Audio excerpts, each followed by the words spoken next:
তারা গেছে নাম করে না করে আসতে। অনেক স্বপ্ন নিয়ে আসছিলাম মালয়েশিয়াতে, সুন্দর বাড়ি করবো, গাড়ি কিনবো, দেশে গিয়া টাকা ইনকাম কইরা। কিচ্ছু লাভ নাই, সব স্বপ্ন বাড়ি হয়ে গেছে।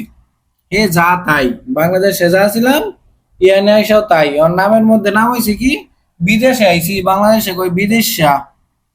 হ্যাঁ, আমার বাপের কই ছেলে বিদেশে তাই, কিন্তু লাভের লাভ কিছুই হইলো না। হ্যাঁ, আসলে বিদেশ এখন আগের মতো বিদেশ না, আর মালয়েশিয়া তো এর দ্বিতীয় বাংলাদেশ হয়ে থাকিছে এখন, লাভ নাই কোনো।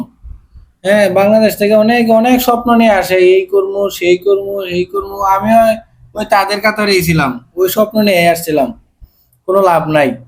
এই খাই দাই, আর এই বাংলাদেশে থাকতে যা ইনকাম করতাম যেরকম দিতাম বাড়িতে, ফ্যামিলিতে বাপ মারে, এখন হয়তো তার থেকে কিছু একটু বেশি দিতে পারি।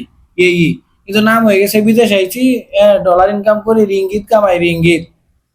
কিন্তু রিঙ্গিত যে আগের মতো নাই, এই দিন আনি দিন খাওয়ার মতো, এই এত আর দেশের লোকে জানে না।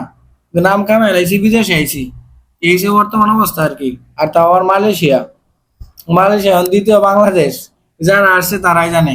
আবার শুনি নাকি এই মালয়েশিয়াতে 4 লাখ টাকা 5 লাখ টাকা খরচ করিয়া ইয়াতে আসবো, টুরিস্টে আসবো, টুরিস্টে এসে কাজ করবো। মাথাই ধরে না আমার। আসুক, শখ পূরণ করুক, বললে আবার বিশ্বাস করতে চায় না। কয় তারা গেছে নাম করে না করে আসতে, আমরা যে টাকা ইনকাম করে বড় লোক হয়ে যাবো এই জন্য না করে। আসেন।